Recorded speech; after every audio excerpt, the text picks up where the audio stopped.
প্রিয় দর্শক মণ্ডলী, আজকে তোমাদের একটা সুন্দর হাদিস শোনাবো। হজরত ইউনুস আলাইহিসসালামের ঘটনা। তিনি যে মাছের পেটের মধ্যে ছিলেন, কি করে নাজাত পেলেন তারই ঘটনা।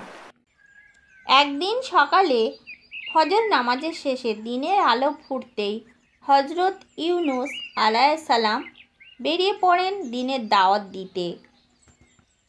তিনি দিনের দাওয়াত দেওয়ার জন্য সমুদ্র, পাহাড়, পর্বত সমস্ত কিছু অতিক্রম করে যেখানে যত মানুষ পায় সেখানে দাওয়াত দেয়। হঠাৎ আল্লাহ পাক বলেন, ইউনুস, তুমি তোমার গন্তব্য স্থানে এসো। হজরত ইউনুস আলাইহিসসালাম আল্লাহ পাকের সঙ্গে দেখা করার জন্য একটা নির্দিষ্ট স্থানে যেতেন। সেখানে গিয়ে আল্লাহ পাকের সঙ্গে কথা বলতেন।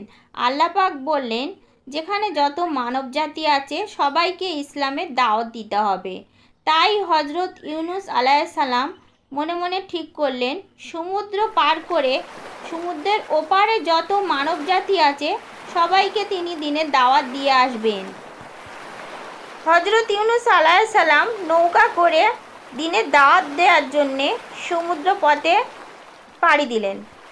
হঠাৎ সমুদ্রের মাঝখানে ভীষণ জোরে তুফান এলো। তুফানের চোটে সমুদ্রের তলা থেকে তিমি মাছ ওপরে উঠে এলো এবং হজরত ইউনুস আলাইহিসসালামের বোট উল্টে গেল। তিনি পানির মধ্যে পড়ে গেল। পাশে থাকা তিমি ইউনুস আলাইহিসসালামকে গিলে ফেলল।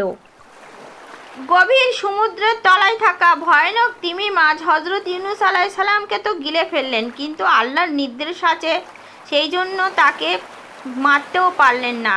হজরত ইউনুস আলাইহিসসালাম তখন সেই মুহূর্তে দোয়া করলেন, লা ইলাহা ইল্লা আনতা সুবহানাকা ইন্নী কুনতু মিনাজ জালিমিন। এই দোয়া পড়তেই সঙ্গে সঙ্গে আল্লাহ পাক তাকে সমুদ্রের তলা থেকে উদ্ধার করে এনে আবার সেই বোটে বসিয়ে দেন, অর্থাৎ নৌকাতে বসিয়ে দেন। হজরত ইউনুস আলাইহিসসালাম শুকরিয়া আদায় করে 2 রাকাত নামাজ পড়ে দিলেন। হজরত ইউনুস আলাইহিসসালামের নৌকা ধারে আসা মাত্র তিনি সঙ্গে সঙ্গে সেখানকার যত মানব জাতিকে দিনের দাওয়াত দিতে শুরু করলেন। ছোট্ট হাদিসটি ভালো লাগলে লাইক দিও, সাবস্ক্রাইব করো বন্ধুরা।